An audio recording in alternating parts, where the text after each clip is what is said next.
Okay. Shall I start? Yes, please. Okay. I'm very pleased, I'm very excited to be able to talk in a panel where the word radical doesn't turn people off. I think that talking here about radical ecological economics is particularly important because ecological economics in general has been mired in the methodology and the assumptions of neoclassical and Keynesian economics. And we have seen here in the global South that there is an extraordinary problem that if we are going to solve if we are going to address the global climatic crisis, we're going to have to take measures that involve not only the economic sphere, but rather all the spheres of the life, the relationship of society to its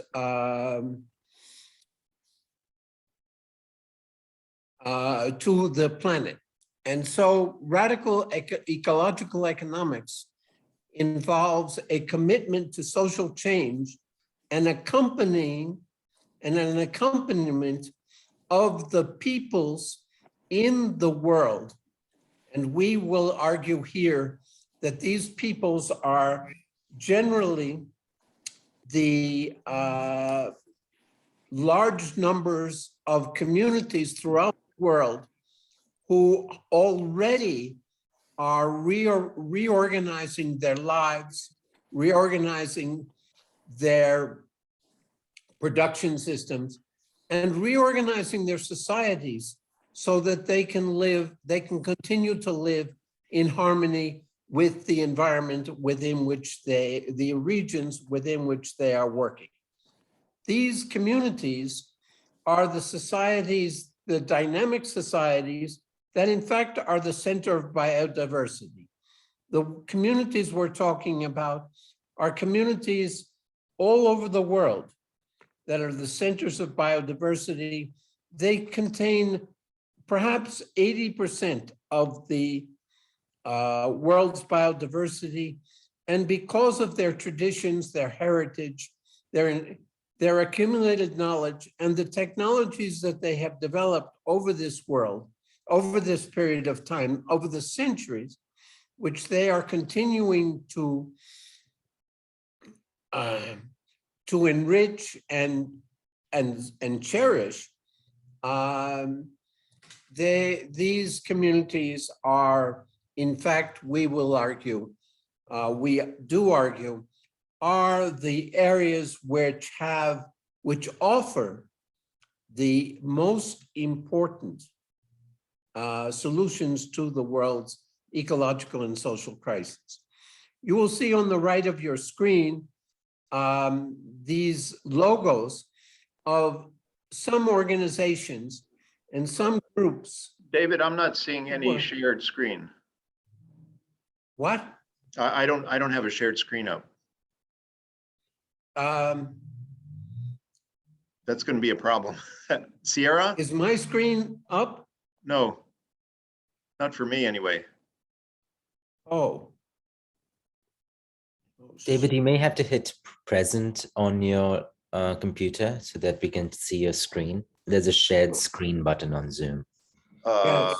Shared screen. I can hit it, but that will just do it for me, right? Oh, it won't do.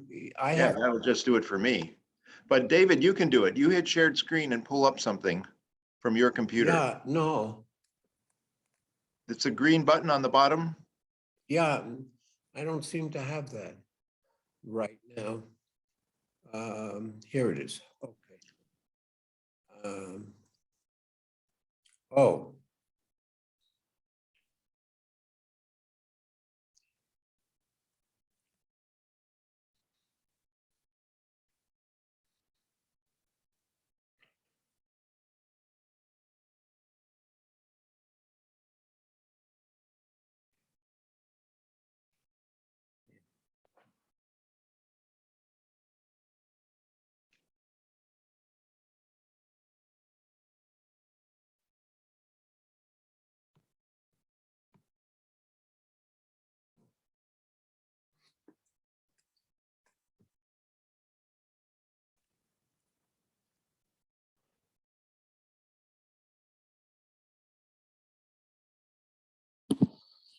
David, I could try sharing my screen and showing your slides, which I have.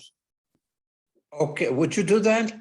Let me give it a shot. And why I'm not be able to.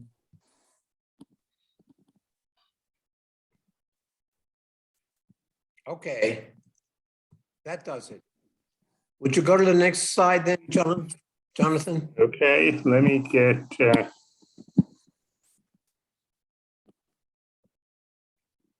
Thank you. let me see if I can manipulate this. This is a PDF, right? Yeah, Yeah, okay, there we go. okay.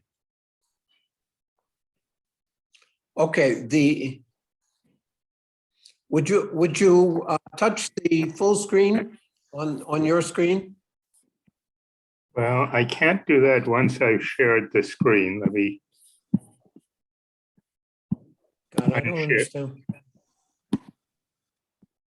This works quite well. It occupies the whole screen. I think we better go with this. Okay, so on the right of the screen, you see the logos. No, go back one, Jonathan. On Yeah, the screen, you see the logos of a number of organizations that are part of what we're talking about as the societies of movement in the global South.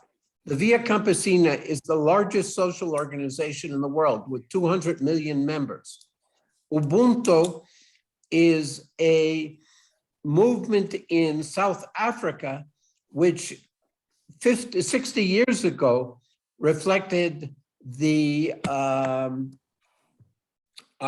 freedom movement from beginning in Tanganyika, Zanzibar, Kenya, etc. The Swarak is the Hindu name of the philosophy of Mahatma Gandhi. On the bottom of your screen, you will see, for example, on the right, an outline of the Americas continent, but reflecting a different way of thinking about the Americas as what the Panamanian indigenous people call Abya Yala.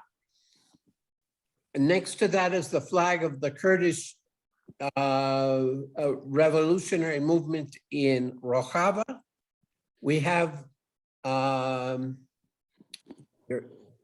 we also have the groups in the Amazon, and not yet, and finally, and very, very important, the Mapuche people in the southern part of Chile. Chile is a very, very important area right now because with the election of a new president, and the Mapuche Indians, indigenous group, have played a very, very important role in pushing Chile to protect its natural resources. Now we'll go, Jonathan, thank you. The issue of what's going on in Mexico, these communities that I'm talking about occupy 1/4 of the planet's land mass, 1/4 of the land of the whole planet Earth. They number hundreds of millions of people. And in Mexico, it's an emblematic case of what's going on.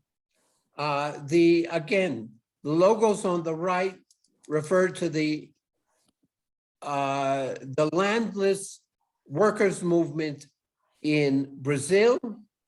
It refers to the Zapatista movement. Tosepan is a group of 250,000 people in central western Mexico. And Cherán is a community in Mexico, very, very interesting group, in which a group of women stood up to organized crime and have played a dramatic role in changing the way in which the community has been subjected for centuries and is now taking control of its natural resources and recuperating its cosmovisions, its vision, its philosophical vision of the relationship between society and the world. Thank you. Next, Jonathan. These communities are involved in a series of strategies to meet their basic needs. The strategies involve a symbolic story of the creation, which involves a very different way of looking at the way in which humanity has evolved over time, a direct contrast with Genesis. And I don't have time here to look into this, but this involves, from the very beginning, rather than humanity being evicted from the Garden of Eden, these cosmovisions involve people emerging from nature and having a responsibility to protect nature. It has a social contract which involves participatory democracy as opposed to representative democracy, and a commitment to planetary balance. Next. The fundamental concept that we look at in radical ecological economics for developing the social metabolism is the social metabolism. Social metabolism is the concept which was developed in capital in the middle of the 19th century and was forgotten and has now been reintroduced as an important understanding of the fractures, the metabolic fractures which capitalism is creating, and generated a very, very profound basis for the environmental crisis, for climatic change, which many of our other panelists will be talking about. But the social metabolism, because it's social, involves a direct challenge to the kind of capitalist exploitation that we are confronted with in the United States, and involves in our work as radical ecological economists a discussion of social democracy. Radical democracy involves participatory rather than representative politics, and the accumulation of surpluses which allow the communities to continually improve the quality of their lives and to improve the quality of their lives and to take care of nature. The metabolism itself is illustrated on the diagram on the right, but I don't have time for that right now. Let's go to the next one. This involves a collaboration, co-investigation between community researchers and academic researchers, and creating something that is the key to our thinking about the way in which social change is taking place. And that is the communitarian revolutionary subject. It involves the communities, it involves the universities, but involves a change in the university agenda, not to simply investigate, but rather to directly become involved in the process of social change. It is a question of transdisciplinary work that is very, very central to all of our management. Next, please. These are 5 examples of communities that are working to build explicitly, and I want to explain to emphasize the word explicitly, post-capitalist societies. These are cooperatives. They have a different kind of outlook on the world. I have mentioned Tosepan with 250,000 people, the comunalidad, is a different kind of discussion, similar to what in the United States and in the English language literature has become known as buen vivir, or good living, which comes out of the Andean communities. Cheran Keri is the group of women I spoke about. The Zapatista movement is now 28 years old and encompasses 500,000 people in a land area that is greater than the area of the country known as the Netherlands. Let's go back. And finally, as I mentioned, Via Campesina. You're pushing me ahead, Jonathan. Your time is up, David. Yeah. Next. So this is the revolutionary communitarian subject, which is CRS, involves a social control of the productive system rather than the kind of capitalist control that we're talking about. It involves the concepts of tools for conviviality of Ivan Illich that some of you may know, the emphasis that Georgescu Rojen provided for economics in 1971 with the second law of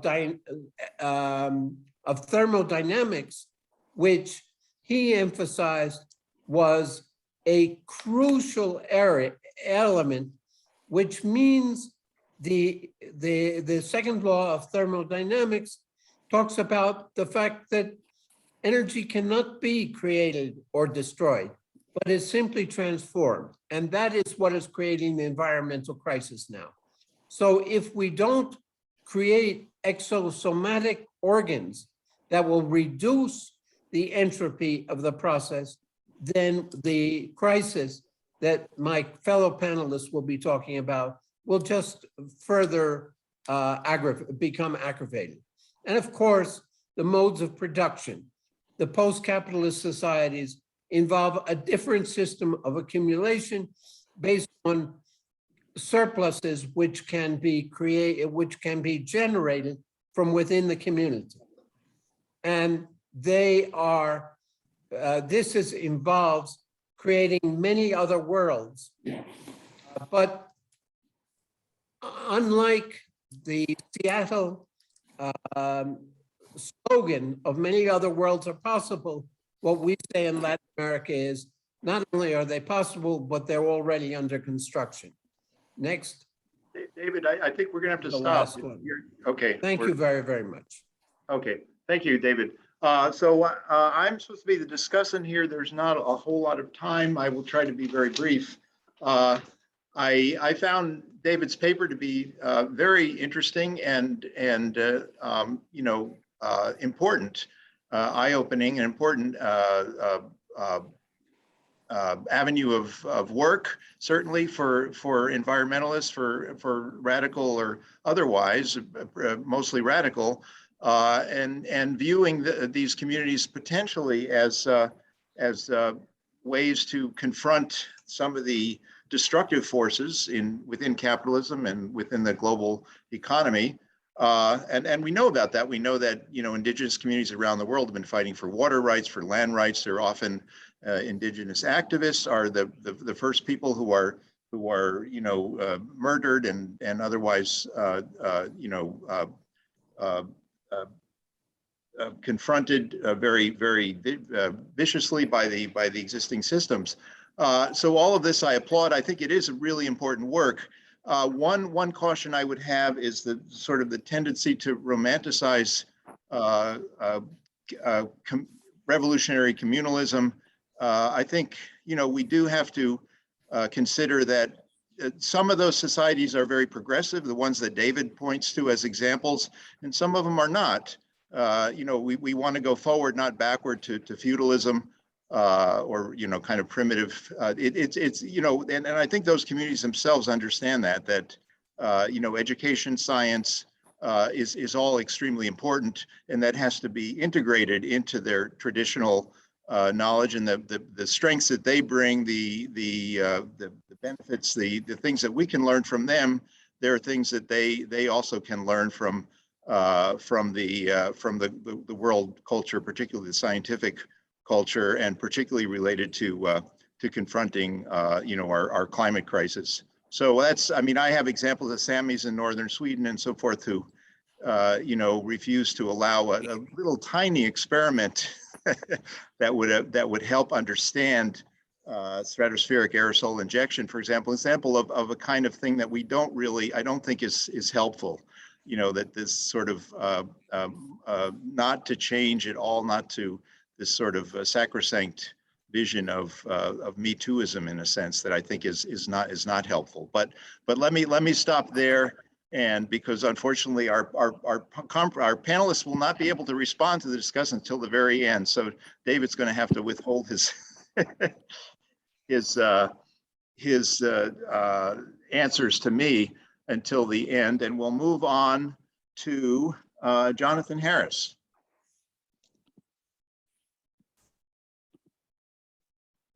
Jonathan? Okay, just let me see if I can successfully share the screen with my paper. Does that look all right? Can people see that? Yep. Yes, we can. Okay, good. Well, I'm Jonathan Harris from Tufts University Global Development and Environment Institute, now also associated with Boston University's Economics in Context Initiative. And I have been working on issues related to the Green New Deal for quite a while. But when I started, this was purely theoretical because we had the Trump administration. So clearly no Green New Deal was going to be implemented in any form. In fact, quite the opposite. Trump administration was committed to oil and gas and bringing back coal. So now we have some actual progress. Here is President Biden signing the Infrastructure Investment and Jobs Act into law. So that is now something which is actually there and which, as I'll discuss, has aspects, elements of the Green New Deal. The idea of the Green New Deal, as people undoubtedly know, is transformation to a low carbon economy, or now people say zero carbon, net zero carbon economy. Also, perhaps less well-known, protection and restoration of forests and wetlands, sustainable farming and soil restoration. And a goal of both of those is expanding employment in numerous sectors in renewable energy, energy efficiency, infrastructure, protection, ecological resilience, water management. So those are the broad goals. And this harks back to the original New Deal of the 1930s, which was at that time a response primarily, of course, to high unemployment in the Great Depression. It was an implementation of Keynesian economics, and Keynesian economics has had roughly two interpretations, a more radical one and a more conservative one. And the more conservative one has dominated Keynesian policy through most of its implementation in the United States. That concentrates solely on the point about government employment and spending leading to additional economic activity and employment creation. In other words, trying to adjust the level of macro demand to be at the right level for full employment. But another crucial principle emphasized by the more radical elements of Keynesian economics is social investment to achieve goals that are not served by private markets. And that from the first, interestingly, had a green aspect with Roosevelt's Civilian Conservation Corps working on things like erosion and flood control, forest protection, tree planting, streambed protection, as well as employment, of course, through the Civilian Conservation Corps. The social investment principle derives from what Keynes said 85 years ago, which sounds absolutely relevant today, that the outstanding faults of our society are failure to provide for full employment and arbitrary and inequitable distribution of wealth and incomes. And he hadn't seen anything yet because we have an even more arbitrary and inequitable distribution of wealth and incomes. Environmental issues were not central to his view, but as I mentioned, they were part of the Green New Deal, and they fit in well as an example of the shortcomings of the unregulated market system and the need for social investment. The other angle on this is ecological economics. Ecological economics emphasizes the limits to growth of the planetary ecological system. Growth, of course, has been enormous over the last half century and more. And it's become evident that there are crises on every hand: climate crises, water crises, forests, wetlands, agricultural, ocean crises, and they all have to do with the pressure of excessive economic growth against a limited environment. That means, from the ecological point of view, that the nature of economic production must change.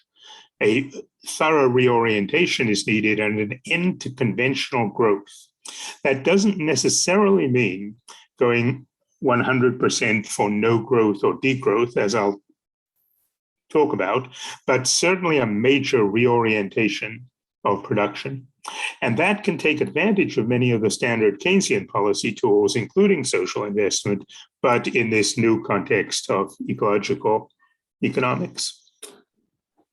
Even the mainstream people are becoming aware that the climate crisis has enormous economic costs. Here's Swiss Re talking about 23 trillion in costs, shaving 11 to 14% off global economic output by 2050, with a significantly higher hit on poor nations, and significant implications, obviously, for reinsurance industries like Swiss Re, who have to pay for these disasters. So they, among capitalists, are sort of on the front lines of recognizing the importance of this.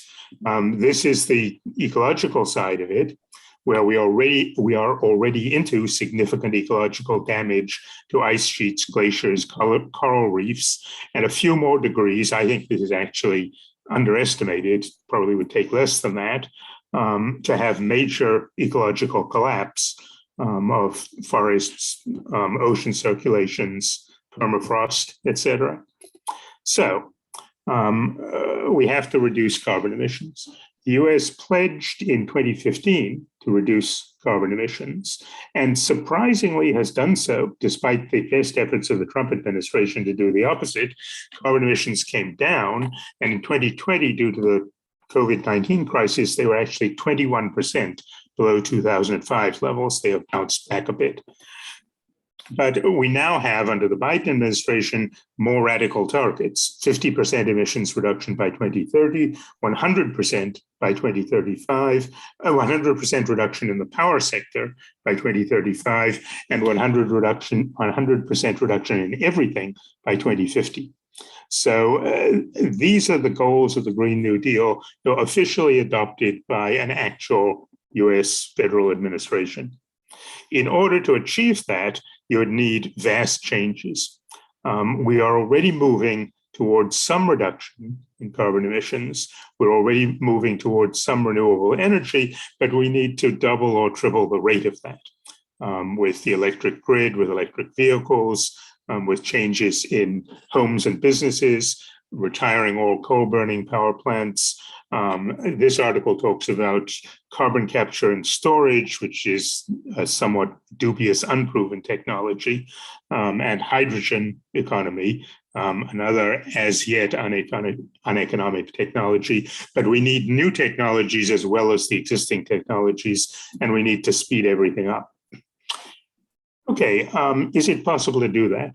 Well, Biden's original American Jobs Plan called for several trillion in spending over a 10-year period towards this, including transportation, manufacturing, housing, technology R&D, batteries, water infrastructure, and workforce development. So the original, more ambitious proposal has got whittled down and divided into two proposals. But as we saw in the first slide, some of this has actually been adopted. This is the infrastructure bill, which passed on a somewhat bipartisan basis and has significant hundreds of billions of dollars in it over this period for transportation, water, public transit, environmental cleanup, electrical vehicles, transportation safety. Not all of it, of course, is what you would call green, but some of it is specifically green: climate mitigation, bicycle infrastructure, public transit, zero emissions buses, EV fleets, Grid upgrade, very important to introduce renewable energy, water systems, chemical cleanup, climate resilience. The Build Back Better bill, now in limbo, big question of whether that will or will not pass in the next couple of months, has much more significant elements of the Green New Deal, including basically a system of tax credits, which would massively shift towards energy efficiency, electrification, and renewable energy, as well as mitigation expenditures for extreme weather events, which we're seeing plenty of. 100 billion directly for renewable energy production and 20 billion for clean energy government procurement, and a methane emissions reduction program, another thing that's been getting more attention recently. So significant chunks of the Green New Deal are there. Will they actually happen? Well, we got some possible good news just in the last day or two, where Joe Manchin, who has been the roadblock to all of this, said that it's likely Democrats will be able to come to an agreement on climate change. And he says we have a lot of money in there for innovation, technology, tax credits for basically clean technologies and a clean environment. So even a coal guy, which Manchin is favorable to at least some of this. So we'll hope that can get worked out to actual passage. If it does, then what are our chances of hitting net zero? Well, these are standard projections from the Energy Information Administration for growth in wind and solar. The wind, I think, is too conservative, about a doubling, should be tripling, quadrupling. Solar, however, they have increasing by about 5 times. Again, that could probably be 10 times.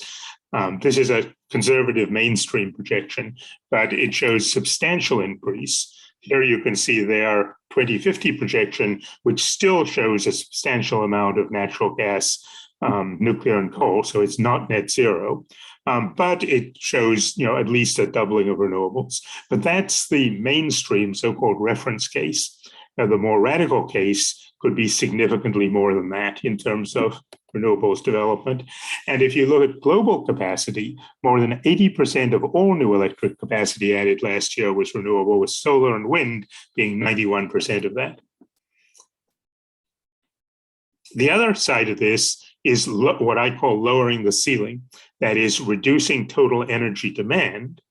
About 50% of a carbon reduction to zero could come from a transition to renewable energy, but nearly another 50% from energy efficiency gains. So energy efficiency is the big sleeper that could reduce the task by 50%, and then expansion of renewables could do the rest.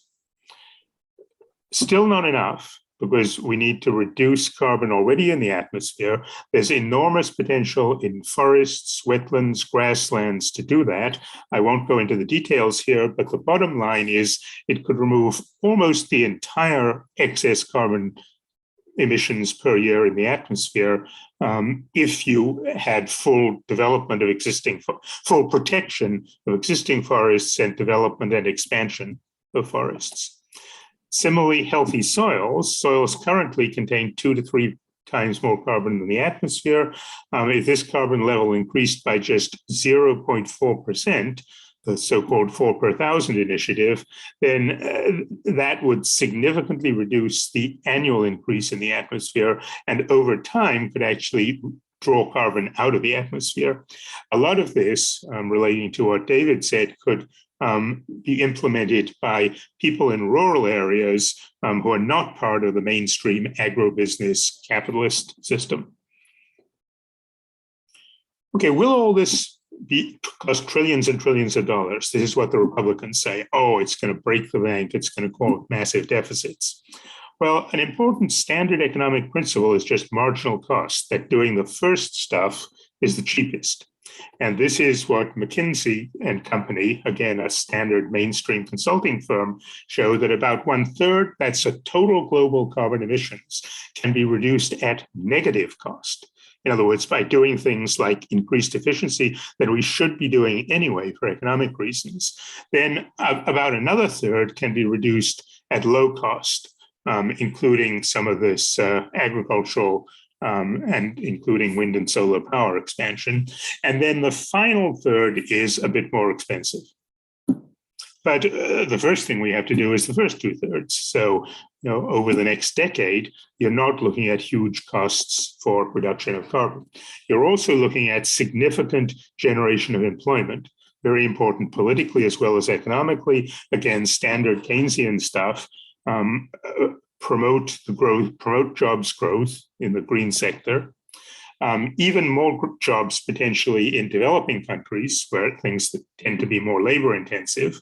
So jobs generated in China, India, which is of course already Indonesia, which of course is already underway in clean energy.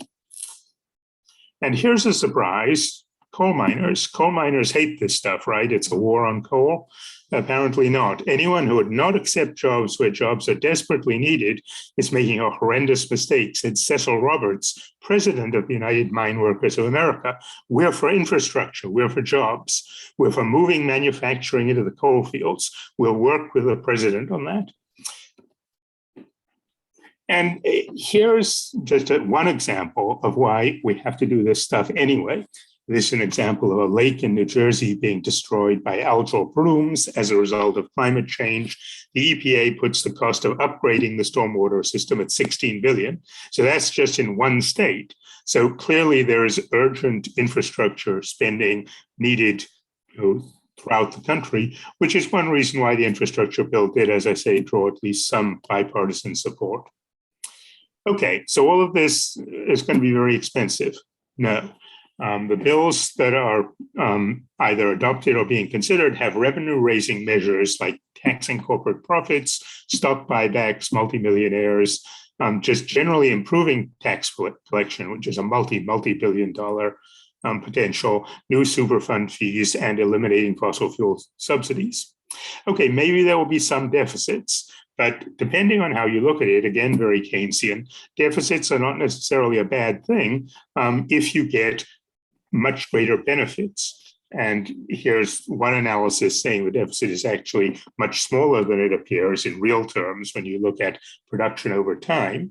And my colleague at Tufts University, Michael Klein, says that the deficit impacts of the Build Back Better bill are about 0.1% of GDP in an article called Why Spending $2 Trillion on Childcare, Healthcare, and Fighting Climate Change Won't Make Inflation Any Worse. A lot of concern about inflation now, but basically this is almost irrelevant to this Green New Deal stuff, which is spread over 10 years. And the current inflation is an issue of current spending. It relates somewhat to the earlier spending on responding to the Jonathan, you're a minute, 2 minutes over. So, okay, well, that's basically it.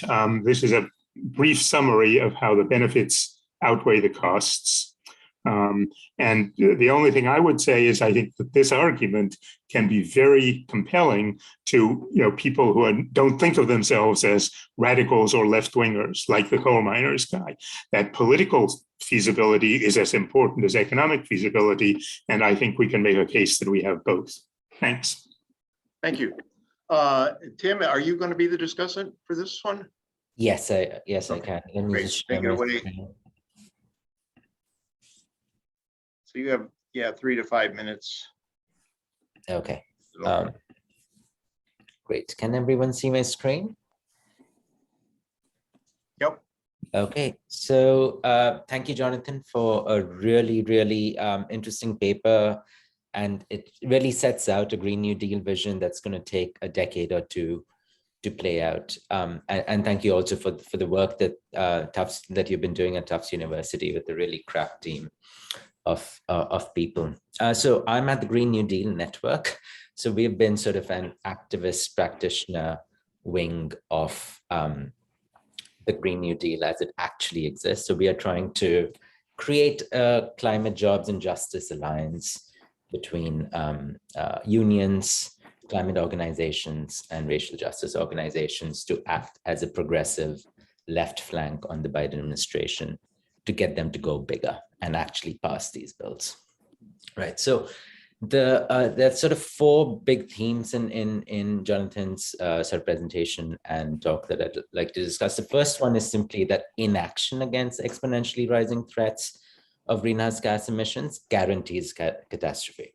So the first thing is to just talk about the serious urgency of the crisis. The second one is the size and scale of investments in the Green New Deal that he talked about, particularly with a focus on actually cutting climate emissions and doing it in a way that creates a lot of jobs and doing it in a way that guarantees the political buy-in of labor and of people suffering under extreme inequality.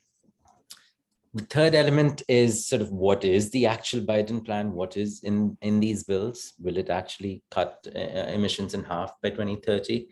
And lastly, what he ended on, which is sort of what is the status of these bills in Congress, the way they've been split up with the bipartisan bill and the Build Back Better bill.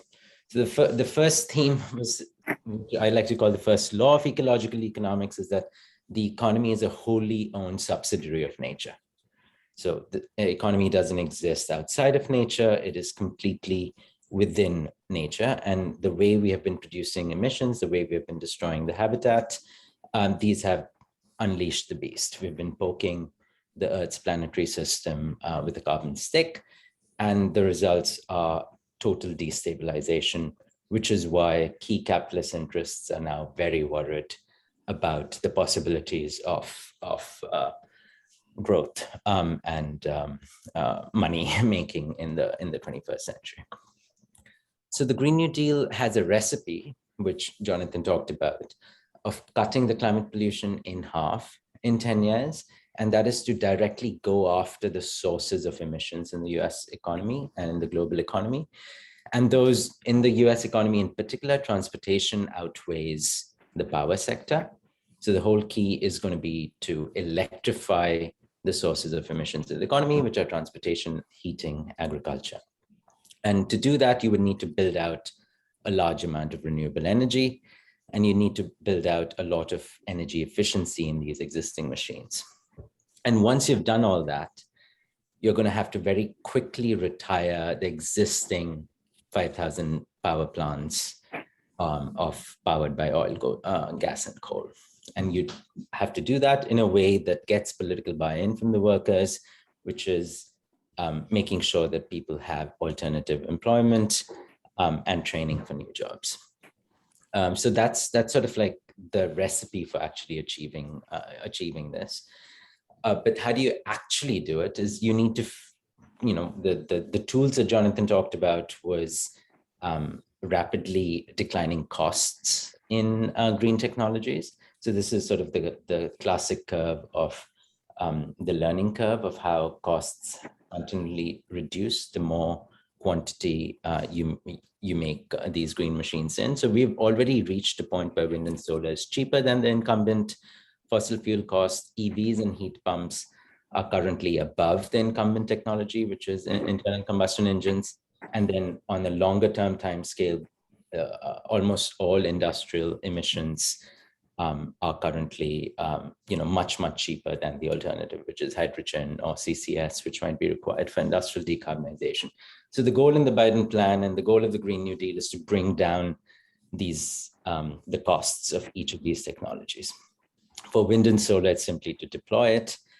And again, going back to the justice element, you have to make sure that people who currently don't have access to green technologies can get either grants or cheap financing so that they too can deploy these technologies. So in the Biden bills, there is a lot of policy support for renewables, and the solution has been essentially to shower renewables with tax credits and subsidies. So pretty much all investments in wind, solar, geothermal, et cetera, get 30% discount upfront on the capital costs. And then every entity that is producing green electricity, whether it's an NGO, a business, a local government, or people on their rooftops, get these subsidies as cash per unit of electricity that they produce. Tim, so the answer, you're about a minute over already.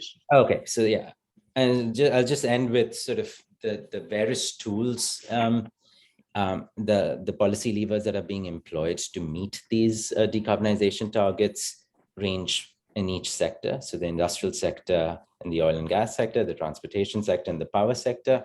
And these bills, the bipartisan bill that has been passed and a Build Back Better bill that is should be passed in the next few months, have a variety of sort of targeted investments on the legislative arena. And then if we don't get these bills through, the whole goal is to use the tools of the regulatory state and executive action to actually meet those.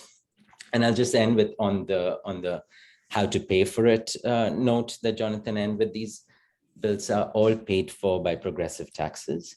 They are not, these are estimates from the CBO, they're not actually going to increase the deficit over the next 10 years. This is in sharp contrast to the coronavirus emergency bills, the CARES Act and the ARP Act, which increased the deficit by about $5 trillion between 2020 and 2021, simply because they were financed entirely by treasury bills and bonds. So that is the alternative way to finance any future climate investments, would be to pay for them with deficit financing, knowing that they're going to increase investments in the future and therefore pay for them by themselves. All right, so and Tim, you're about 2 minutes over already. I think I'm going to have okay. Yeah, sure. Okay, thank you. So Keston, go ahead. Sure. Thank you very much, Ron.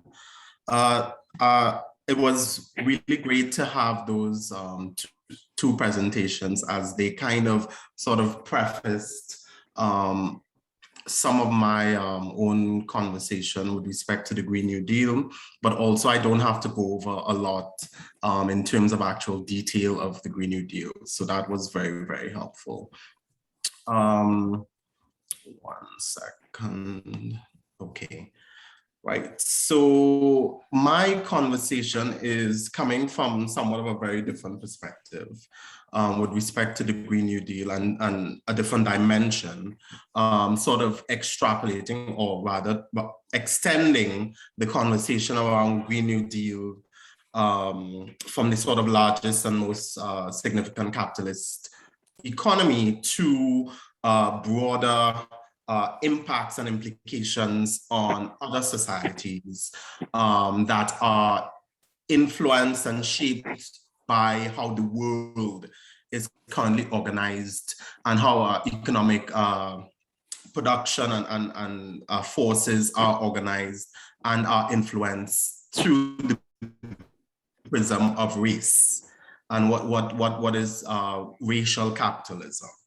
So my sort of discussion, conversation is going to take a very different sort of orientation, and it's somewhat of a critique of Green New Deal and green policies, especially with respect to how they impact the global South and how they impact economies that are Black and brown, so rather societies that are Black and brown, and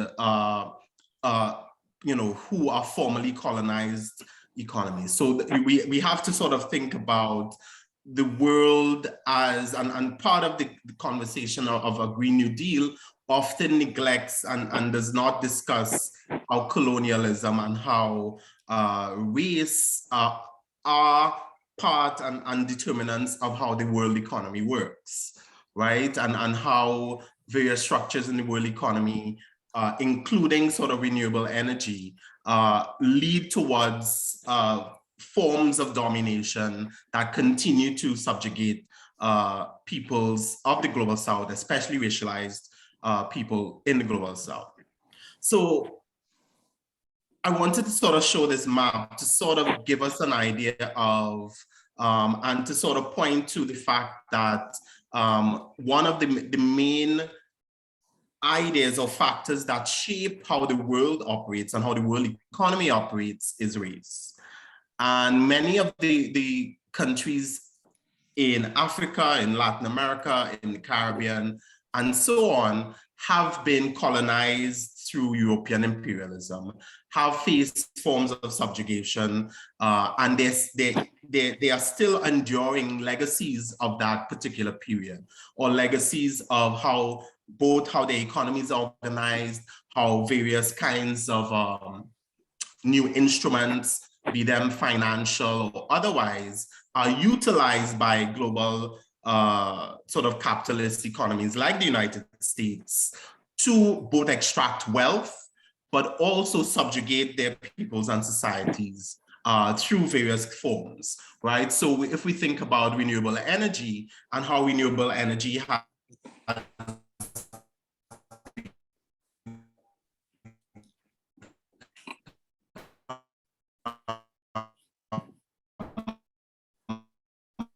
Keston, your feed is not working for me anyway.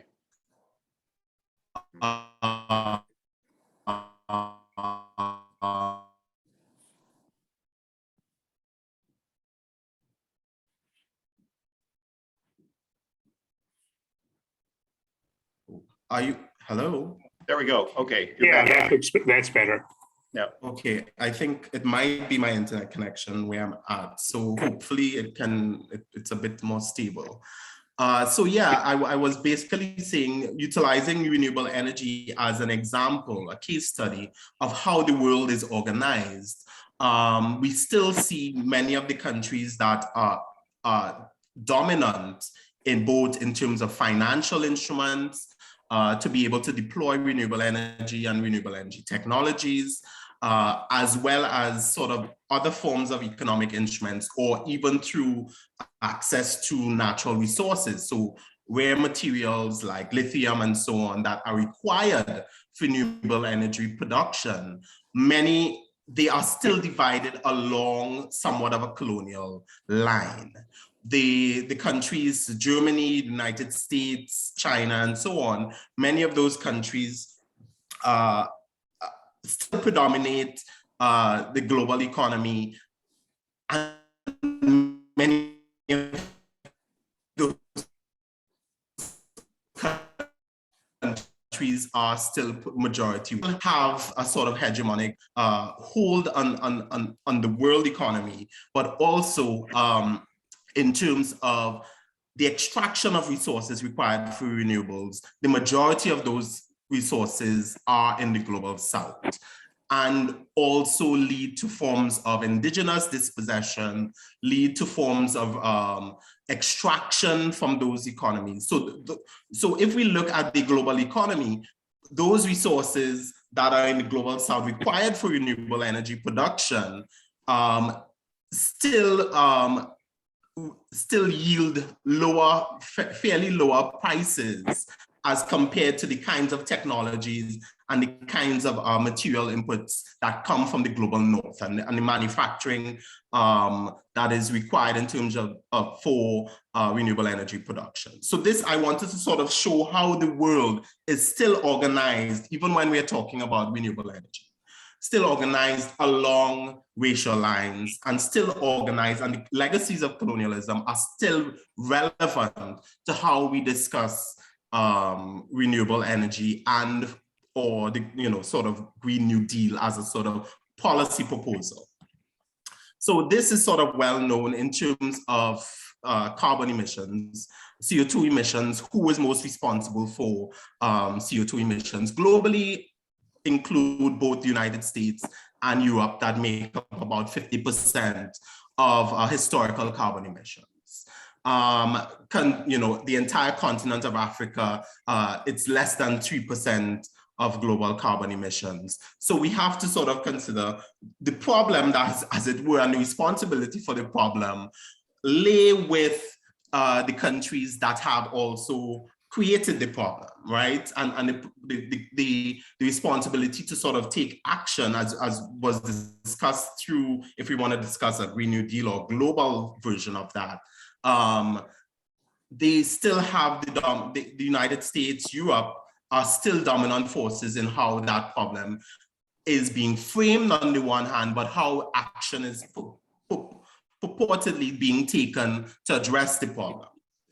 But this leads to significant problems in terms of who holds power on a global level in terms of financial resources, in terms of technological resources that are required, and how forms of extraction continue today to meet the needs of largely white, majority white populations in the United States. So when we talk about the Green New Deal, there's often a sort of colorblind or even a sort of non-racial discussion around who would benefit. So we talk about labor benefiting from a Green New Deal, but often that discussion based on the racial nature and character of the United States, capitalist state, often go towards benefiting largely white communities or so-called working class white communities. So this is just a similar sort of a depiction of the previous slide, showing where responsibility for carbon emissions reside, and showing how that is distributed spatially across the world, very uneven in terms of the actual issue that the Green New Deal attempts to address. That is the reduction of carbon emissions globally.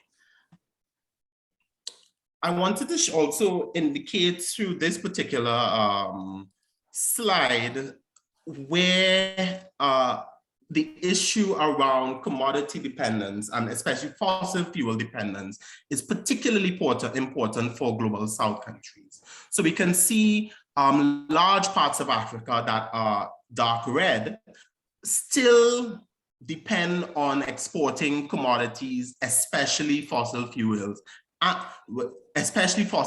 in many of those countries in order to have an economic system, right? In order to survive, the dark red countries are those that export between 80 and 100% of their exports, and their export structure is based on exporting commodities. So we're talking about minerals, fossil fuels, etc. We can see sort of above, at the top of the map, we can see those countries that do not rely on fossil fuel exports to the degree that they're able to make energy transition much more seamlessly.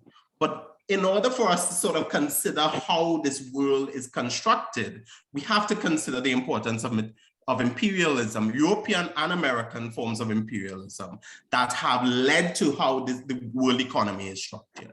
So the countries that are exporting majority fossil fuels, for instance, have been subject to two forms of both American intervention, be it military, be it economic sanctions, etc., as well as undergone some form of colonial colonization. And that, in order for the American and the European empire to exist, they required carbon accumulation. They required fossil fuels in order to support the Industrial Revolution. And this is what has contributed both to the extraction of resources from global South countries, but also to the problem of climate change that we're experiencing today. So the problem of commodity dependence is one of the legacies of colonialism and imperialism that we are living out to today. So when we talk about decarbonization, we have to consider that decarbonization or climate mitigation isn't happening on a national scale. It's not happening without forms of exchange and extraction and interchange happening between countries and across countries, right? So when we talk about the majority of fossil fuels, currently 80% of fossil fuels reside in global South countries. So when we talk about 10 years to sort of net zero or climate or decarbonization imperative, we also need to consider global South countries when you take action, financial military and otherwise, to lead to forms of decarbonization, those countries are going to feel the brunt because the majority of their exports are currently in fossil fuels. So it's going to lead to forms of potentially political and social chaos, as well as the fact that there isn't a global safety net for these countries or forms of support for these countries, sufficient forms of support that are going to lead them to a new economic model. So the imperative to decarbonize, which is necessary, is also impacting on global South countries whose economies are shaped by the legacies of colonialism. This is a similar story with this particular graph. So those countries that are dependent on energy exports are those countries that are dark blue. So fossil fuel exports. Many of them, as you can see, are in Africa, in Latin America, the Caribbean, a couple are in the Caribbean, and we can see the entire sort of Russian Federation as well.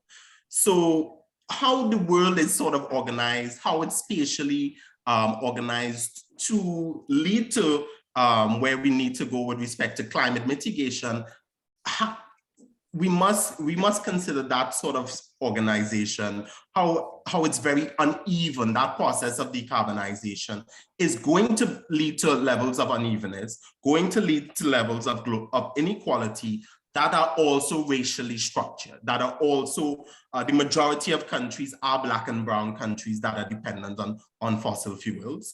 This is not by accident, but it's by how the world has been structured.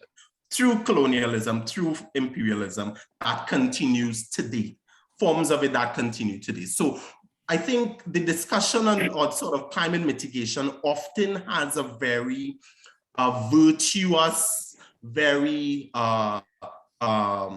almost pretentious at times discussion around, oh, we need to achieve this particular goal within our borders without a conversation about how that impacts other economies, other societies that rely first on the exports of fossil fuels.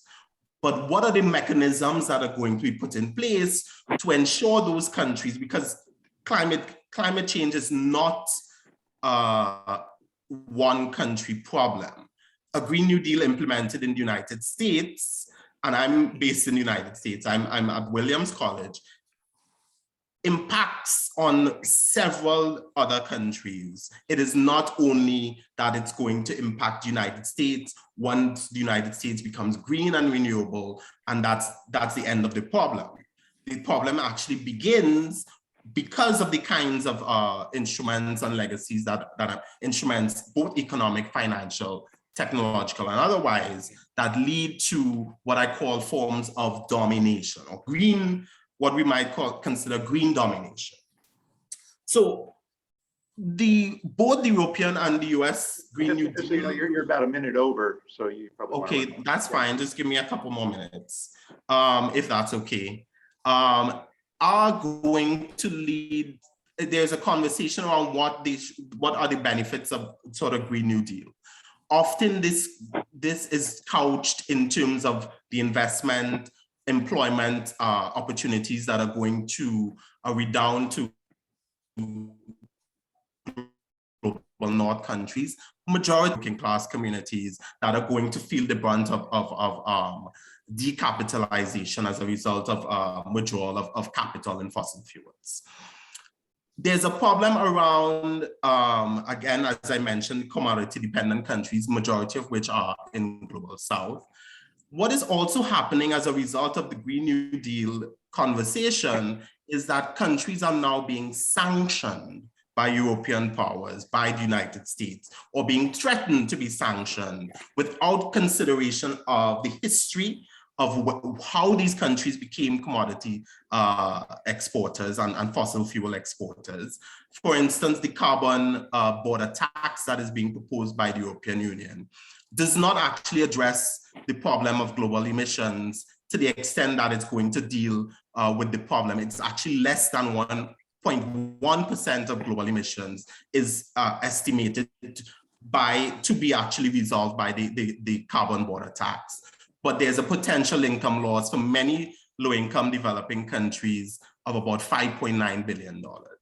So I also mentioned this already around technology and industrial and financial power residing in the global north, and that, you know, the race for resources for renewables is going to lead to forms of extraction in the global south, exploitation, and forms of indigenous dispossession.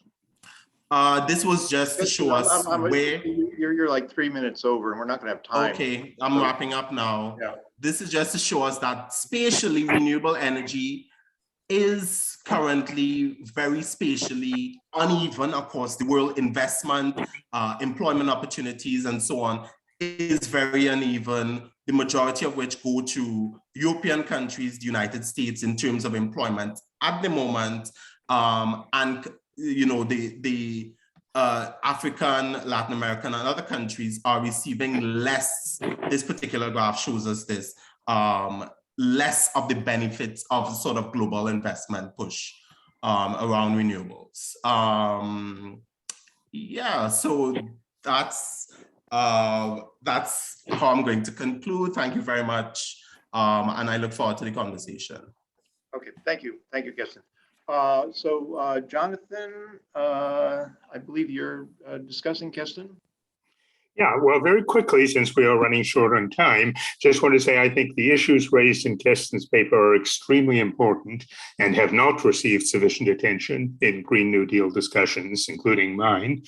Issues of things like stranded assets and loss of employment in fossil fuel industries have been somewhat of a focus of discussion about policy formulation in the global north, like what I said about the coal miners, but similar proposals for adjustment mechanisms, compensatory funding, alternative employment generation, have not been sufficiently focused on for the South. And it's also certainly true that exploitation of the global South is built into current global institutions in many ways, and adoption of Green New Deal proposals will in itself do nothing to alleviate this, just alter the forms of exploitation. I would suggest, however, that there are major opportunities for employment generation in the global South, provided those institutional issues are addressed, and also the issue of compensation, which has at least been formally addressed at COP26 with $100 billion pledged funding. We haven't seen the actual funding yet for mitigation and $40 billion for adaptation. There is significant potential that China and India are now taking advantage of in development of renewable energy. There's potential for, say, distributed solar power in Africa. Elements of a hydrogen economy get going, that could be an export industry for Africa. So there's potential here, but the institutions have to be there to take advantage of that potential and to go against the history of discrimination. It also fits in with what I said about the original the original New Deal, which had a significant problem with racial discrimination because it had to get buy-in from the Dixiecrats. So the benefits of the New Deal were disproportionately oriented towards white workers and white homeowners. So we need to do the opposite. I know there's some attention in offshore wind in New England, for example, to employment equity there. So it's certainly possible, but Keston is absolutely right that as of now, it has grossly insufficient attention.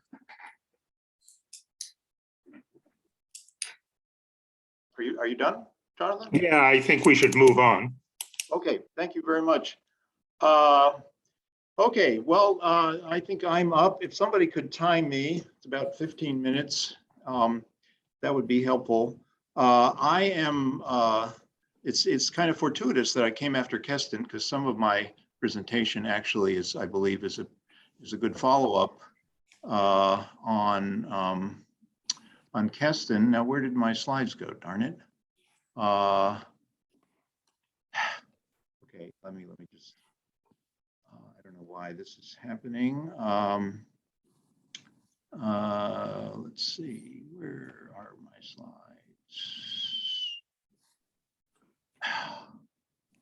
Okay.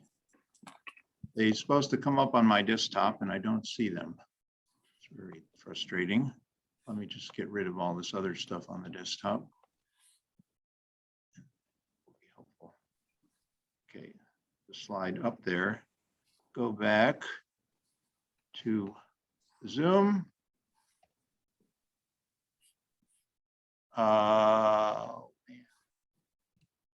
Here we go. Okay. Okay. So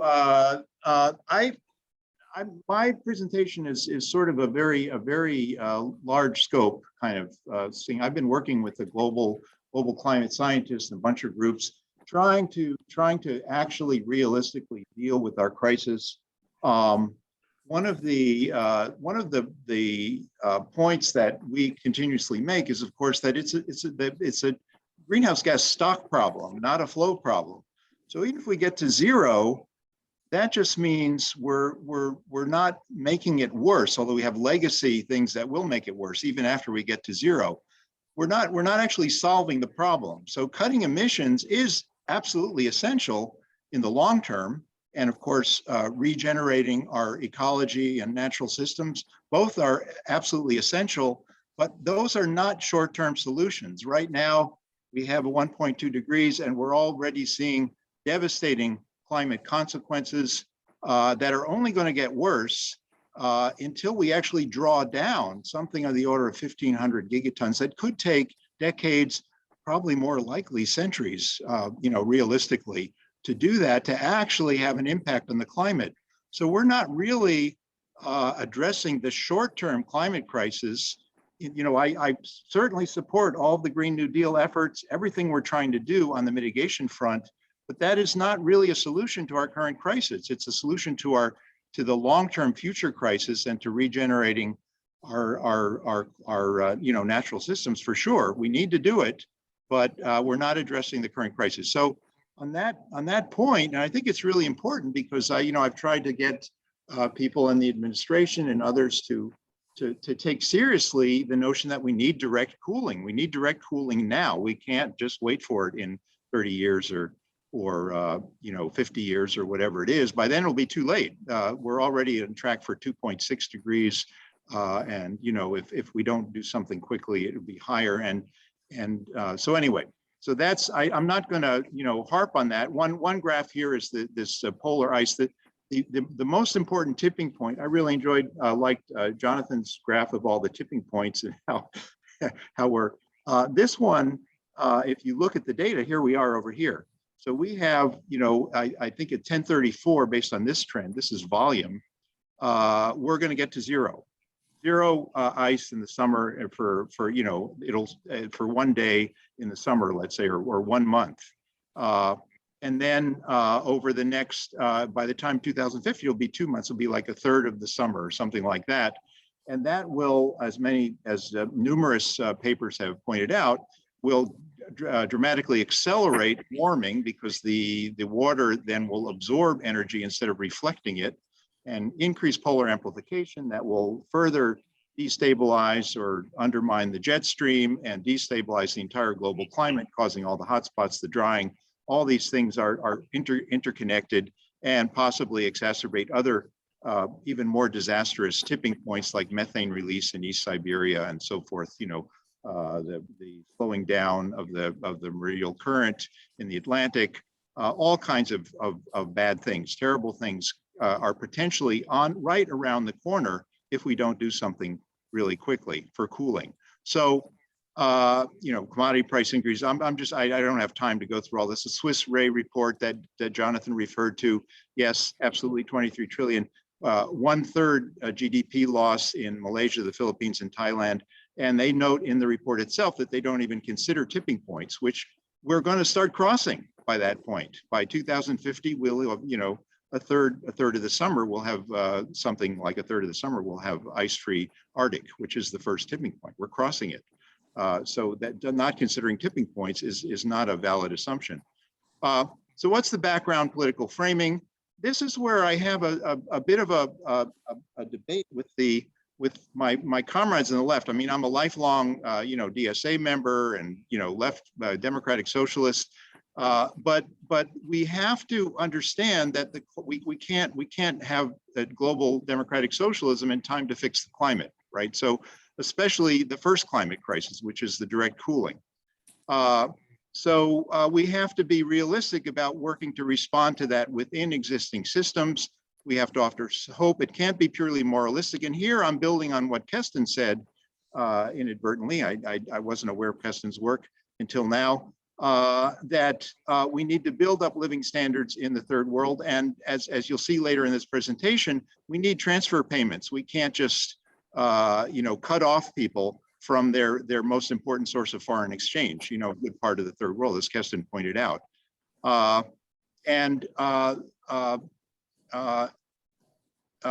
And we need the tourniquet. That's what I'm saying. We have a critically bleeding planet. We need an emergency tourniquet to cool things off now directly as we work to reduce emissions. That's really a long-term project. So alternative frame will represent that closing the carbon cycle is a long-term opportunity. In fact, this is from Peter Eisenberger, and I have a previous paper in the RP on this. The renewable energy and materials economy offers the potential of a more just world because we're not so dependent on, where the oil is discovered, where the sun is everywhere, wind is, in many places. We have the potential for a much more just and equitable and less rentierist, frankly, economy for the future, and certainly more sustainable. A lot of the materials can actually be built from carbon, hydrogen, from the air. We don't have to mine everything like the carbon, what do they call them? The carbon fibers and things like that can replace steel, aluminum, all kinds of things, hydrogen fuel or synthetic fuel can replace gasoline and plastic, fertilizer. So we can actually do this, but we have to hold that up as a hopeful future. Fossil fuel use was not an original sin, but the basis for modern industrial civilization. We have to address this in a practical way. Close the carbon cycle. Do the photosynthesis part of it. Draw down the carbon in addition to burning it. And that again, there are technologies to do that. Actually, in terms of carbon sequestration, the ocean is a huge untapped resource. So in reference to Jonathan's point and others about the forests and the soils, yes, absolutely. But also there's envisionation that I mentioned in the paper estimates about 87% if there are huge areas of the ocean that are basically sterile because of lack of essential nutrients. So if you added essential nutrients, it might be possible to regenerate the whales and the entire ocean life that's been dramatically decimated through the centuries. And that could be a major pool of sequestration, in addition to the geological efforts with and technological efforts to draw down carbon. So it's not just an emissions, as many people understand, it's not just emissions reduction, but a problem of drawing down gigatons of carbon. That's what we really need to do. Okay, so part of what I'm saying here is that we have a siloization, like the natural scientists are saying forever, screaming about the polar ice disappearing, the danger to the climate system, the permafrost, the currents, et cetera, that are all collapsing before our eyes or slowing down in danger of collapsing. And the social scientists have got the message that it's all about emissions, which is true in the long run. The politicians too. If you check that box of emissions reduction, then you're doing something about climate change. But of course, that's not enough. That we are in a situation where we need to cool right away. How can we do both things? So the disciplinary siloization is one part of it, and then the political and economic constraints. So we can't just raise our hands and scream and yell about the moral imperative of emissions reduction. This is following what Keston was saying. Like the president of Ecuador, or leftist president, said, give me the money for the oil money that I'd make by drilling the rainforest. I won't do it. I don't want to do it. Nobody came up with the money, so they drilled in the rainforest. Norway, couldn't resist exploiting North Sea oil. And Norway is, of course, as we know, one of the most wealthiest and most responsible in many ways of the advanced countries. So we have economic constraints, and here I'm actually quantifying some of what Keston said. looking at World Bank data, you see that in 2019, over 2 billion people, 26% of the global population, lived in low-income, small or Western and Central African countries, for which on average, weighted by population, 1/3 of total exports are fossil fuel exports. And I'm talking liquid fossil fuel here, not even commodities. We're just focusing, this data just includes liquid fossil fuel. That's basically oil and oil-related kind of materials. Generate 165 billion. And then even a bigger, here's 1 billion people, another 13%, live in countries for which liquid fossil fuel exports constitute over 10%, and they generate over 4 trillion of foreign exchange. So you effectively have to generate 4 trillion if you want to replace this 4 trillion with something else. And that's just a static analysis, does not take into account, you know, other forms of fossil fuel dependence, and also the urgent need of low-income developing countries for faster growth of export earnings, energy use, economic development. So we have a daunting, how do we address this? Well, the first thing, this is HVAC, this is a group I've been working on this. The first thing is cooling, and related to cooling, the cheapest and most effective form of cooling, as far as we know, is stratospheric aerosol injection, although there are many other methods that people are not so aware of. Here's a whole list of them. Local methods that are not so invasive, like simply pumping water in the winter onto the Arctic with wind-driven pumps, would refurbish sea ice in the winter and hopefully retain more of it in the summer. There's you know, marine cloud brightening that's already been piloted, being piloted in Australia to save the Great Barrier Reef. So you brighten up the clouds and cause dimming. There's even just, where is it here? You know, putting mirrors, effectively mirrors out to reflect the sunlight. If you had the whole state of Kansas with mirrors, you could reflect enough energy to essentially offset the warming of the 40 gigatons or so that we're emitting per year. Of course, this would not deal with the ocean acidification, other terrible things that we're doing to the environment that require, you know, as I said, a longer term solution, but we need to do something in the short run. Now, fluorine, just- Ron, you have 2 minutes. Okay, so she said, let's not do the SAI until we have a credible plan for emissions reduction.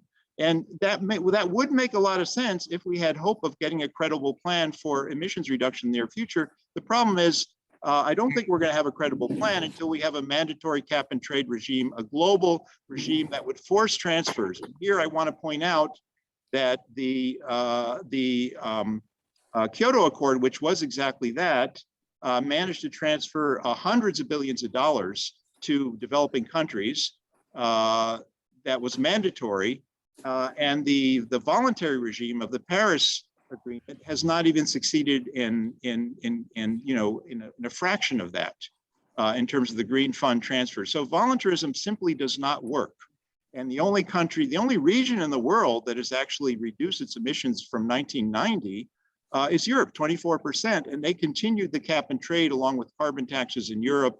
And that's how they were able to do it. The rest of the world, the US included, it was a 2% increase relative to 1990.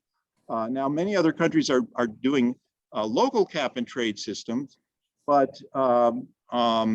we need something global because the global part enables the transfer, forces the transfer, and effectively says it makes it sufficient and induces transfer of hundreds of billions of dollars of investment, both for emissions reduction and for green energy technology and for negative emissions technology, like retrofitting, adding, I have in my earlier paper about the, you could turn natural gas electricity generation into a negative technology, draw down more natural gas using the excess heat than the burning the natural gas will result in. I mean, there are all kinds of innovative ways to do energy negative emissions that could be quite helpful, that need to be funded and most efficiently funded in the developing world. So without that, if we wait for that to happen, the trouble is, of course, nations are very, very reticent to have a binding cap and trade. But as I point out in the paper, when the neoliberal order wanted world trade, they didn't do it on a voluntary basis. They did it with binding, commitments, enforceable commitments. If we want to have, I'm not a fan of free trade, but if we want to have serious global emissions reduction, we need to have a binding system. That may take a long time to happen. So I don't think we have the luxury of conditioning every kind of solar direct cooling method that we try on having a credible emissions reduction plan, because I don't think we're going to have it in time for before things really get out of control, which they sort of are right now already. So that's sort of the gist of my presentation. And I really urge, those of you who have a more connection to policymakers in the US, kind of the mainstream climate community, to get this across, that, emissions reduction is not addressing the actual crisis that we're facing right now. It's addressing a long-term solution.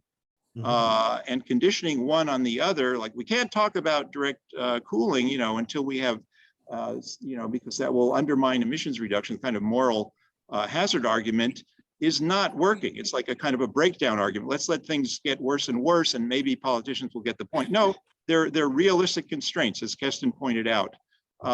They're actual political economic constraints that have to be addressed before we actually can have a credible global transformation to a renewable energy economy and to regeneration in the oceans and forests and soils and so forth. So that's basically it. How am I on time here? 2 minutes over. Yeah, sorry. Okay, I'm done. Thank you. I think I have here, David was going to discuss my paper. Right. I'm going to close it out here. Stop share. Okay. Okay. I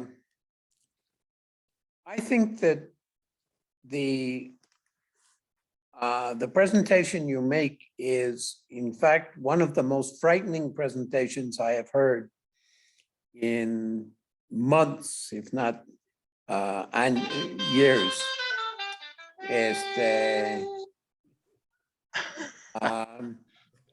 The reason that it's so frightening is the notion that you're proposing geoengineering on a massive scale.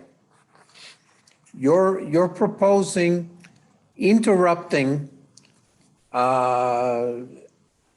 the relationship between the planet and the solar system in ways that we have absolutely no information, no real inkling of the long-term side effects of this process, of these processes. I'm just astounded that a group of serious radical analysts don't consider side effects of this geoengineering approach that you're saying is so essential in a short-term process.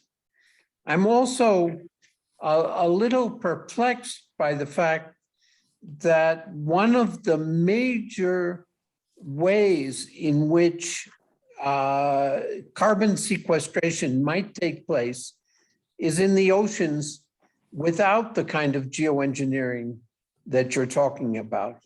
There have been a number of papers that have come out recently that have suggested that, in fact, if we were to do more to protect the whales, those big animals in the oceans that are a major factor in transferring from the depths of the ocean to the surface of the ocean, the plankton, that are an extraordinary part of a process of carbon sequestration and of nutrient regeneration and enrichment of the oceans, that would be far more effective than anything you're talking about. In fact, the problem, one of the real problems right now is the US military is killing thousands of whales every year as part of its war game exercises. And those whales, and that's in complete contravention of all international agreements. But let me just end here by saying the notion that these technological fixes can become a response, a short-term response to the problem is absolutely mind-boggling to me. But furthermore, and this was printed in the October 1921 issue of Monthly Review, the second part of the International Panel on Climate Change is going to say that the major problem and the only real obstacle to anything, any type of solution at all, is capitalism itself. Now, that may seem like a silly and obvious comment, especially in this panel. But if the International Panel on Climate Change is going to publish officially in February this kind of statement that it's capitalism itself which is the problem, and none of the papers are really, this panel, it seems to me, if we're talking about radical ecological economics, we should be talking about the real problem that since changing capitalism isn't on the agenda of the Green New Deal, since changing capitalism isn't on the agenda of most of the political and economic and technical discussions, then the global north is really messed up and doesn't have a real solution. I quit here. Okay, thank you, David. We have a bit of a discussion to pursue here, I think. Yes. Okay, let's move on to I guess it's Anusar or Tim's paper. I assume Anusar is going to present. Great, thank you. Thank you. I'm very pleased to present our joint work on our proposal for a public ratings agency. Are you able to see my screen? Yes, we can. Excellent. Okay. So, as I said, this is joint work with Tim Sahai, who's a policy advisor, soon to be director at the Green New Deal Network. And I am a quant at AI fintech startup. We proposed last year in a paper published in Phenomenal World, and there was a conference about it hosted by the Gen Family Institute, proposing that the United States needs to create a public ratings agency for green finance, and why this is absolutely crucial part of the puzzle of developing the institutions necessary to oversee the transition. I just want to weigh in on the debate that just burst out between David and Ron. Ron said we can't have socialism in the short run quickly enough to oversee the transition. And David pushed back that capitalism is the problem, and this is now the mainstream position. So why are we radical economists talking about the impossibility of transforming the capitalist regime of accumulation that globally is in place? We are our position here is kind of a realist position. We want to solve the problem desperately, given the institutions that currently exist. And this is a way of attacking that problem.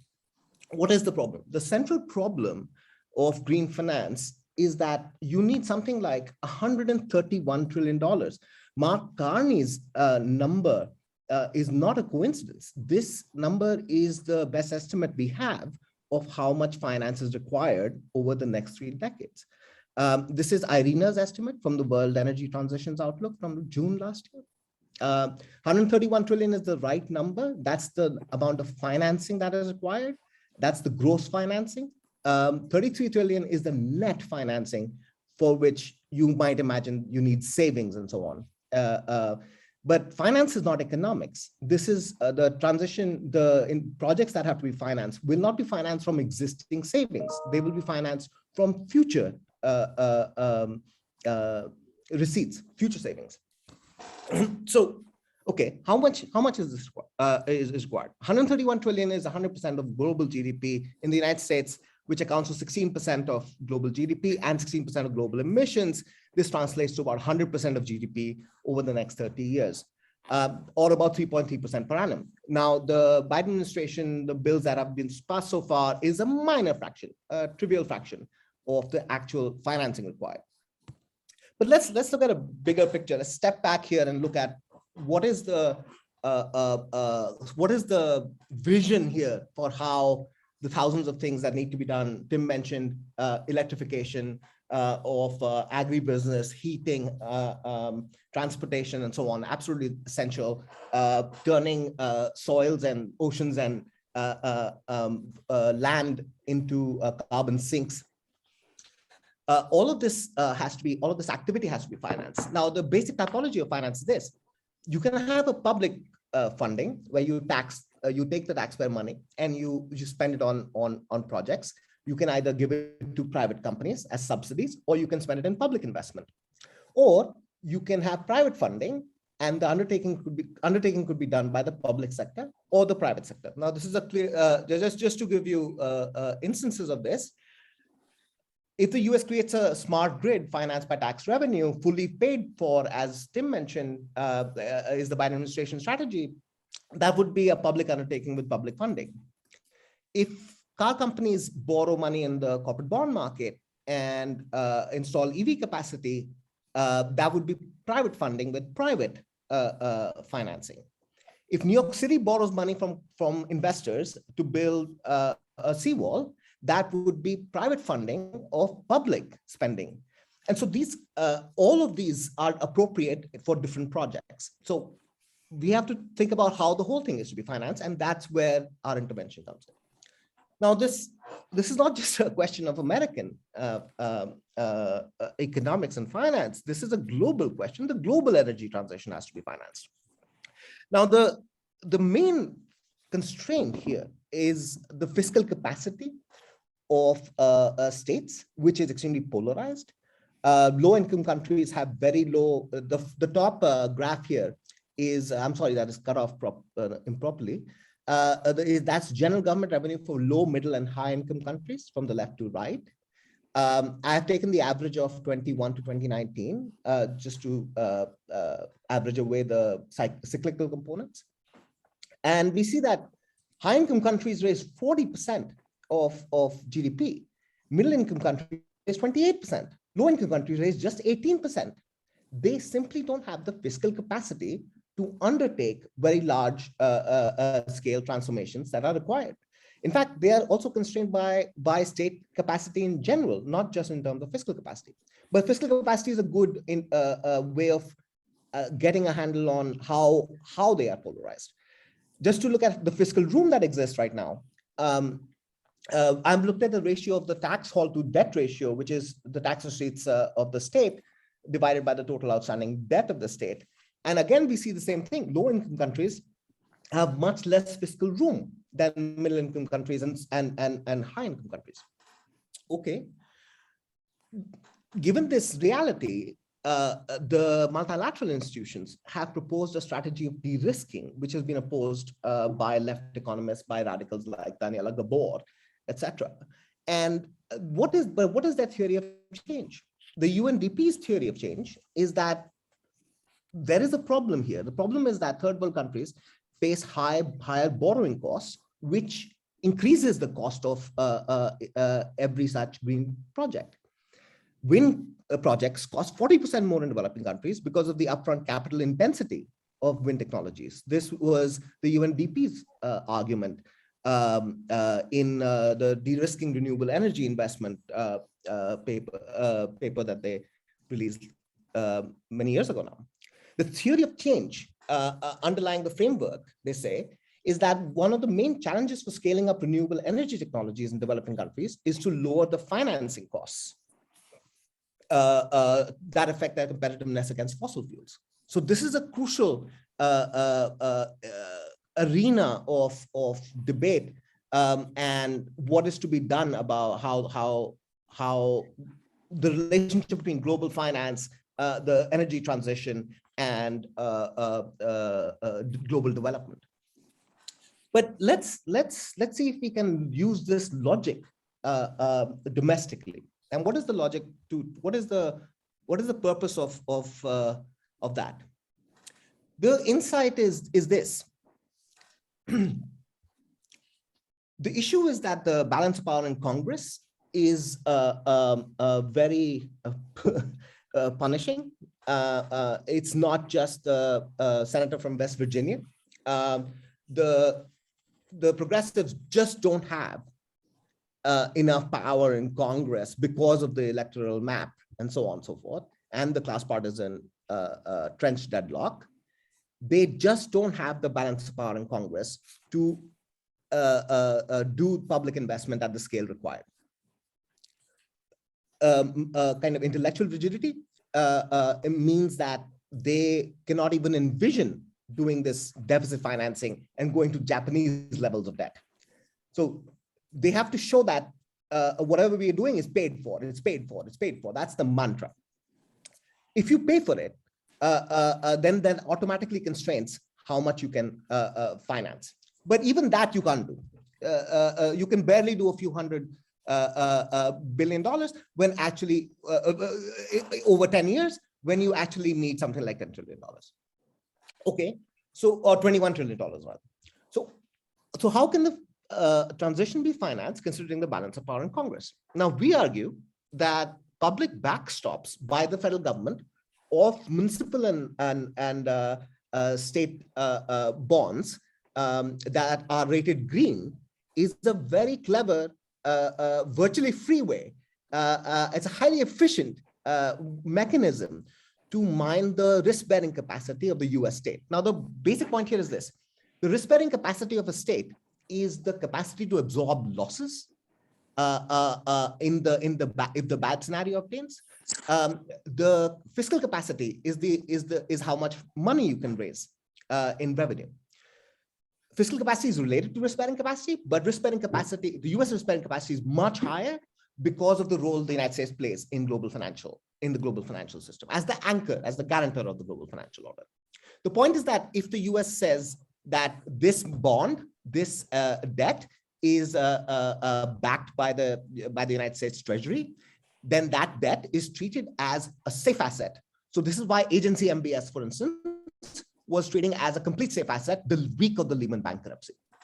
That's what we envision. That's what we want, where we think this should go. Okay.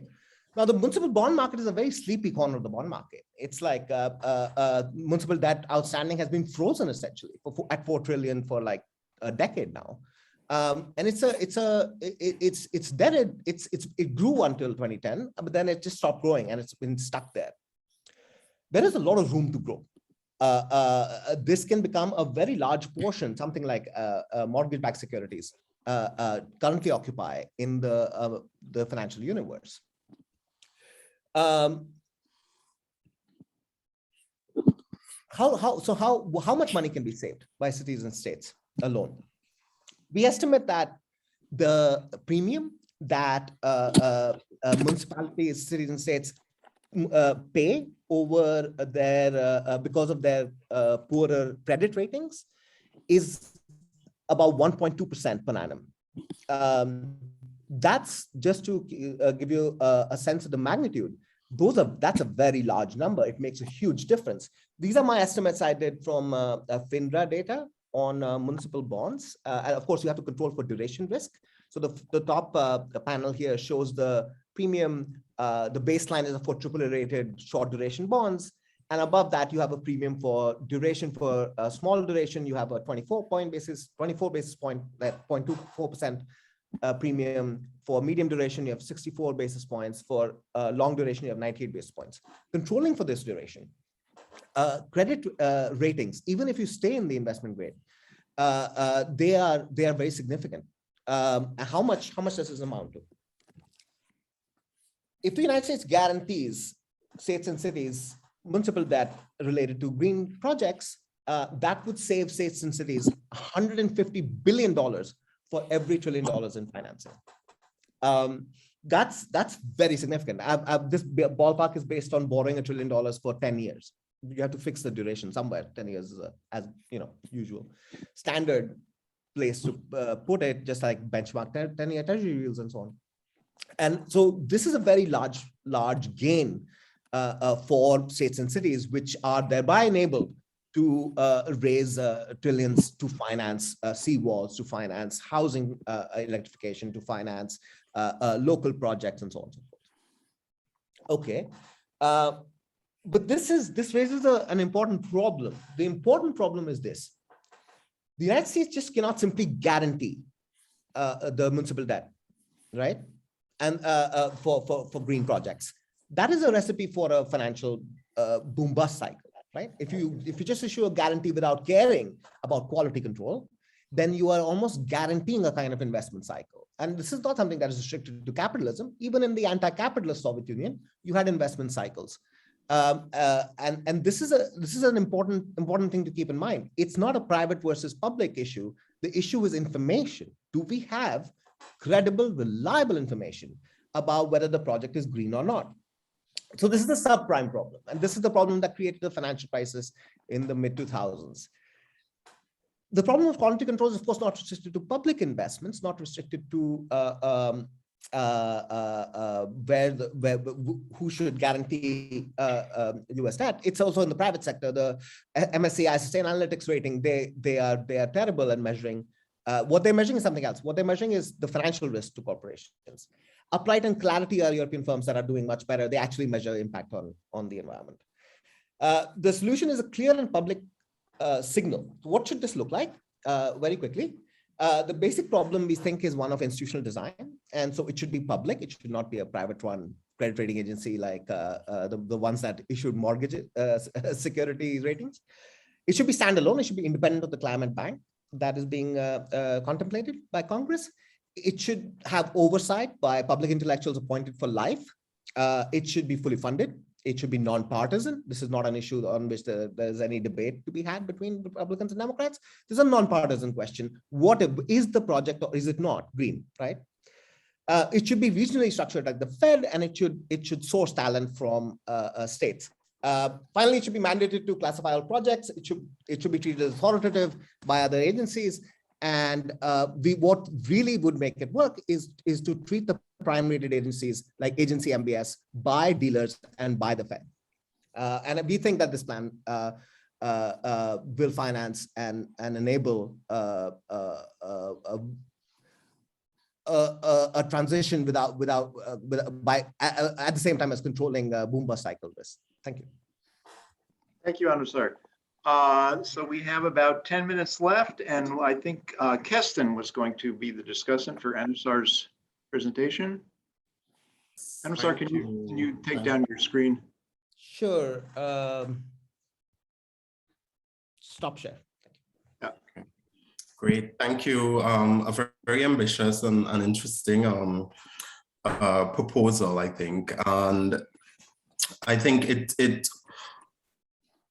I think at the beginning you mentioned that it's sort of meant to take into account sort of political constraints that currently exist in Congress. But I was wondering whether you thought about, those constraints can go away with other kinds of political power that you build in order to address this sort of wider implications of the climate crisis. So have you thought about what are the sort of long-term politics required to shape not only sort of what this agency might look like, because we're still probably a bit far away, some way off from any such agency, because we do have anti-regulatory not only Manchin, but other people are very sort of anti-regulation. What are the kinds of politics that need to be built that shape a trajectory around, what are the institutions and other kinds of public support mechanisms that are required for, that transition? for renewable energy transition, that is. Would you like me to answer that?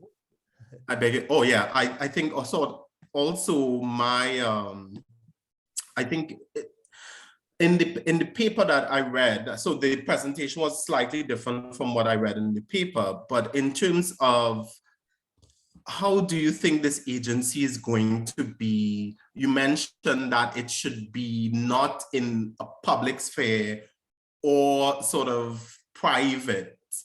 And there should be some level of, I guess, independence for this particular agency. But who would this agency be accountable to?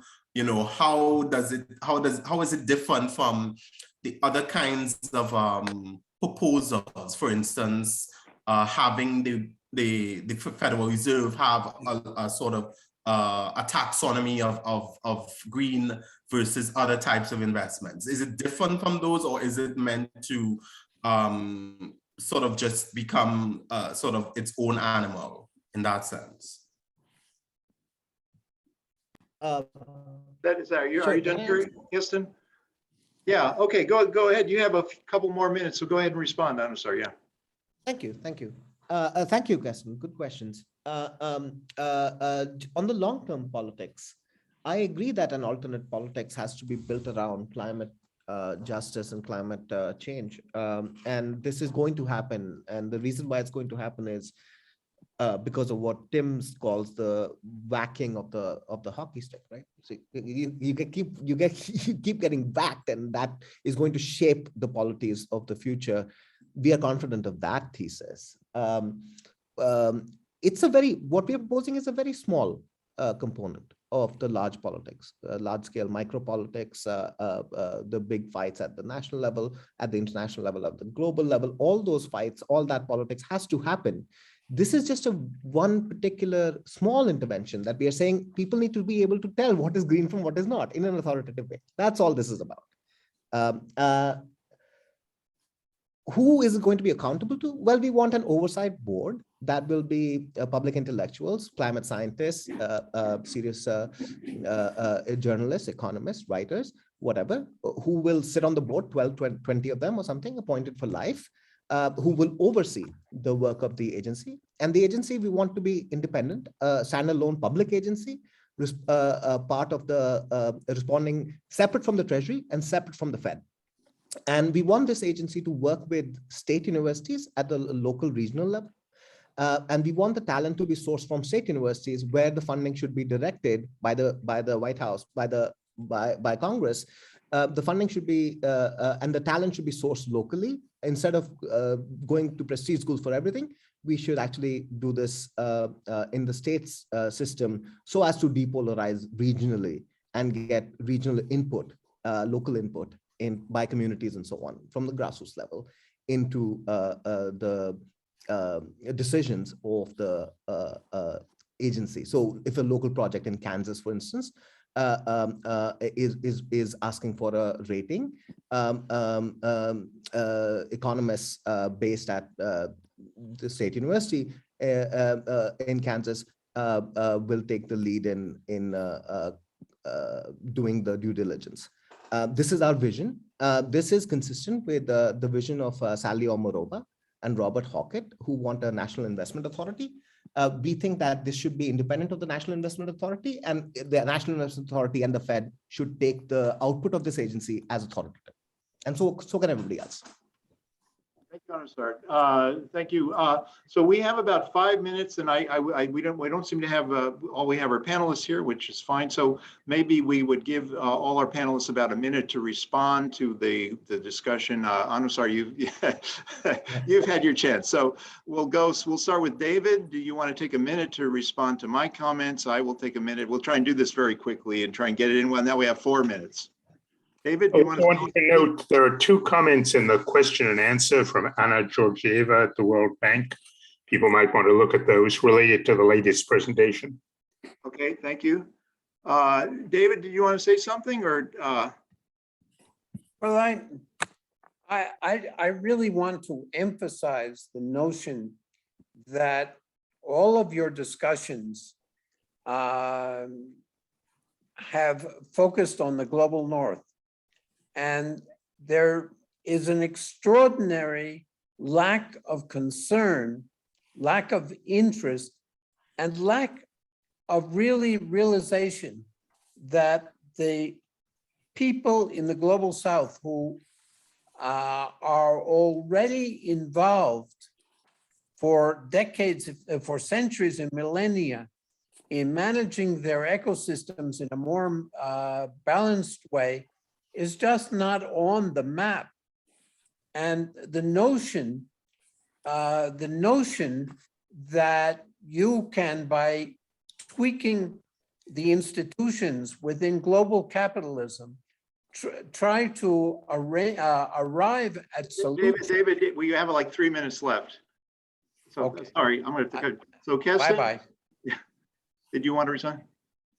I have actually no comments apart from saying thank you all for organizing, and I wish you all a very lovely day. I also have to run now. So thank you again, Jonathan, for the comments, and I hope we're in conversation. This is an ongoing conversation for all of us. So take care. Bye, everybody. Yeah, well, I just wanted to say that these points being raised by Keston and David are very important and are thought-provoking to me, because I have been thinking mainly, in a US-centered way. And, I think this is critical. And we see this in the process of the COP negotiations. It's critical to have buy-in and proper treatment for developing countries. Thank you. I have one comment to David. Mount Pinatubo cooled the planet by about 6.6 degrees for a year and a half. It's one volcano, and it's about 4 times the contemplated solar aerosol injection. So we are changing the climate. The question is not so much do we, but are we going to let things unravel or try and do something about it on an emergency basis to stop it? And my other comment, well, okay, that's good enough. Next, we'll go to who we have left here who hasn't had a chance to respond. Anybody else want a final comment? There is still a couple of participants. Would anyone on the participants like to comment, or can they comment? Or do they have to do that? Are there participants? I didn't see any, actually. I see 3 still with us. Go ahead, participants. Thank you. Let me quickly respond to something that you said, which we haven't really been able to talk about, which is that you said that we need a carbon cap and trade system or a carbon pricing regime. I think that is a very bad idea. The reason is that if the carbon price is high enough to incentivize economic actors to transition, that is too high for the consumption bundles of the working classes everywhere. It's going to if you try to implement that kind of global carbon price regime, you're going to get thrown out of power. And that's going to start in Europe. Yeah, no, thank you. I'm sorry. I actually, building on Robin Hanel, I know the left has had a lot of critiques of particularly the legitimacy of the contracts during the Kyoto Accord, and but I think that the evidence is in what's going on in the world. I mean, so. I understand your point. There are ways to make that progressive, to rebate, to do kinds of things. And frankly, it would transfer billions, hundreds of billions, way above what the green funding that has been unable to even raise 100 billion over many, many years. It would do that per year, hundreds of billions transfer to developing countries and substantially boost, hopefully, and allow them to transition per the things that Keston was talking about, and in my evidence as well. So I think any kind of realistic global transition is going to require that. I don't see that in the immediate future, and that's why I'm very pessimistic that we can't just let this thing. I think that just to push back just a little bit, Ron. What's that? Go ahead. Just to push back just a little bit. Sure. The issue is that if you try to increase, if American working class people, for instance, face the full cost of carbon when they at the pump, they're going to throw out the government that you put in Washington, D.C. You have to directly finance the transition. You can't expect working classes to pay for it. Well, in Europe, they've been doing that. They've continued Kyoto. and you know, and carbon taxes, by the way, in addition to sectors that aren't covered, and they've, you know, and it's been fine. I mean, you can make that progressive. You know, we have to really stop, but I think there are ways to deal with that. It's a valid point, absolutely. But you know, fundamentally, we have a global problem, and the biggest source of the problem is the developing South, as David points out, as many of us have pointed out. You know, Keston pointed out. You know, it's great what we're doing. We obviously have to get our act together in the rich countries, but we're not going to be the primary source of you know, greenhouse gas emissions in the future. And that's also one of the reasons I think we need immediate triage. We need immediate cooling if we're going to be realistic about limiting the you know, the catastrophic effects that are going to be mostly felt by the you know, the less fortunate of the world, you know, and regions. So I think it's, you know, it's just I mean, it's a good point, but I think it can be addressed. So. But by the way, I thought your talk was really excellent. I think that's sort of, you know, I fully support that, you know, ways to move the current system forward and realistically. Any other comments? Okay, well, thank you all. It's been a pleasure, and I hope we are able to have further discussions with each other. I think David and I are going to have to, you know, sit down and we used to be comrades on the ERPI board. So anyway. Thank you very much. Good. Well, thank you, Ron, for sharing. Yeah, thank you. How can I attend the ERPI presidential address, the David Gordon lecture? I think if you go on the ERPI schedule. No, the link isn't there. Oh God. Yeah, one of us has to get in touch with the SSA and tell them that this is a problem. Are you registered, David? Yes. Yeah. Well, you should have a link. Yeah, I don't understand that. Well, the links, they sent the links out only to the speakers. Well, that might explain why the paucity of audience. Although honestly, you know, in these Zoom calls, I think there's not really. It's a lot harder to have people aren't. Well, you have to click on program on the ASSA website and then sign in with the. It's not giving me the link though. What? It's not You giving did that. me the link. You're not getting the link for the program. Right. Yeah, David, you got to take it up with the ASSA. I don't know what the problem is. Yeah, sorry. Okay. Okay. Thank you. I'm gonna definitely use some of your material there, Jonathan, and your slides. I'll yes, feel free to do that. Yeah. Thank you.